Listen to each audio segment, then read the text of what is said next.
জামালপুরে বকশীগঞ্জে প্রতি বছরের ন্যায় এবছরও ঐতিহ্যবাহী জামাই মেলা অনুষ্ঠিত হয়েছে। 28 এপ্রিল সকাল 10টা থেকে এই মেলা শুরু হয়। প্রতি বছর বৈশাখ মাসের দ্বিতীয় সপ্তাহের রোববার এই মেলা অনুষ্ঠিত হয়। বকশীগঞ্জে পৌরশহর দড়িপাড়া গ্রামে কুকরা বিল এলাকায় বসে এই মেলা। এদিনের পর 3 দিন জামাইরা তাদের শ্বশুরবাড়িতে অবস্থান করেন। পরে বৃহস্পতিবার আবারও একই স্থানে বসে এই মেলা। মেলা শেষে জামাইরা তাদের নিজ বাড়িতে ফিরে যান।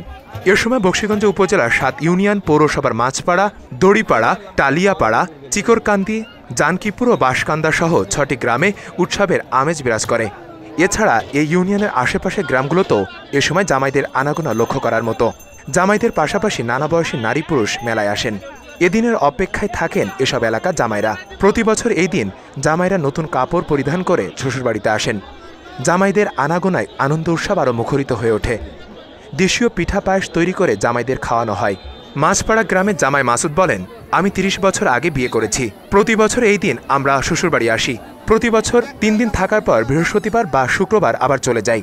সঠিক ইতিহাস জানা না গেলেও আনুমানিক 200 বছর ধরে বকশীগঞ্জে জামাই মেলার রীতি চলে আসছে। ঐতিহ্যবাহী জামাই মেলায় রয়েছে পুতুল নাচ, নাগরদোলা, লাঠি খেলা।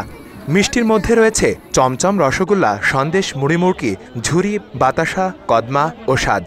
শিশুদের জন্য আছে বিভিন্ন প্রকার খেলনা।